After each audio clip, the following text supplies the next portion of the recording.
Welcome to the UpNext AI podcast. It's Friday, July 3rd, 2026, and here's what matters in AI today. We start with Anthropic, where policy access and model operations are now clearly moving together. Wired reports that the government removed restrictions on Anthropic's Fable 5 and Mythos 5 models, but the change came with strings attached. According to the report, Anthropic agreed to extend an existing guardrail so that some blocked requests are diverted to the less advanced Opus 4.8 model instead. Wired says that earlier restrictions were tied to attempts to get around limits on sensitive cybersecurity and biology capabilities. The new safeguard reportedly extends that protection to a specific behavior identified in an Amazon paper. The article says users had found a way around a restriction by asking the model to fix code rather than identify security issues in it. The broader point here is that access to advanced models is no longer just about raw capability. It's also about whether labs can show that the guardrails hold up against real prompting behavior in the wild. One important caveat: the reporting describes this as a negotiated security step, not a clean policy reset. Wired also reports that while the Commerce Department cleared the models to come back, other administration concerns around Anthropic have not fully gone away. And one note on numbers in the piece. It also includes several political fundraising figures: $125.5 million, $14.9 million, $18.3 million, and about $10 million differences for Republican campaign arms. But those figures are part of a separate political section in the article, not evidence about the AI safeguard itself. From policy and safeguards to infrastructure. TechCrunch reports that Anthropic is discussing a new custom chip with Samsung. The key word is discussing.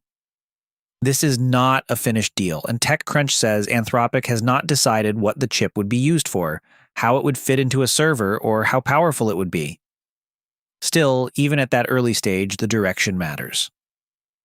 TechCrunch notes this comes about a week after OpenAI announced its own custom AI chip in partnership with Broadcom.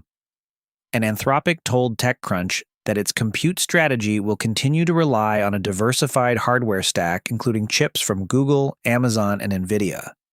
That makes this story bigger than one possible Samsung partnership. It's a sign that frontier labs increasingly want more control over the hardware layer, whether that's to ease shortages, improve efficiency for specific workloads, or reduce dependence on NVIDIA over time. Samsung's role here is also easy to understand. TechCrunch notes that Samsung is already deeply embedded in AI chip manufacturing and works closely with NVIDIA. Taken together with the lead story, you get a useful snapshot of where the frontier is heading. Tighter operational controls on the model side and deeper vertical ambition on the compute side. Now to research. A new paper on arXiv is called Measuring the Gap Between Human and LLM Research Ideas. And I like the framing here because it asks a better question than the usual benchmark does.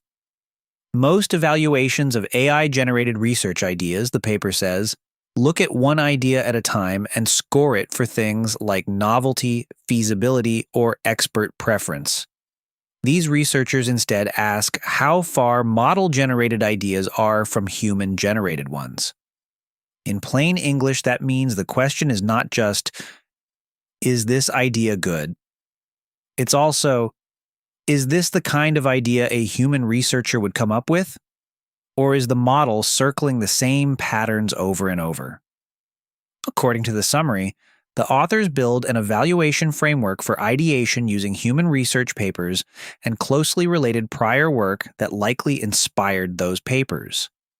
Then they prompt LLMs and compare the model outputs against the human idea space.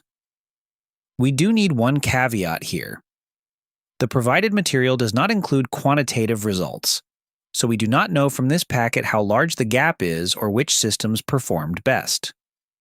But even without the numbers, the contribution is clear. If AI is going to be used as a brainstorming partner in research and R&D, the right test is not just polish. It's whether the system expands the search space or mostly repackages familiar directions. Bottom line, this paper pushes AI ideation evaluation toward measuring difference, not just quality. Are you building apps with voice? Elevate your app's voice capabilities with 11 Labs. Their API is a game changer for embedding dynamic, responsive voice interactions in your applications, providing unprecedented realism, flexibility, and latency. In fact, you're listening to one of their voices right now. If you are a developer looking to elevate user experience with natural voice interfaces, this is your solution. Visit upnext.fm/11 to check out their latest offerings. First, Reuters says India's IT shares fell to a 3-year low on Tuesday after OpenAI announced a new AI venture, with investor jitters flaring again over the threat AI may pose to flagship IT firms. HCL Technologies is the company named in the Reuters item, and the broader signal is that the market is still repricing traditional tech services businesses against faster-moving AI automation bets.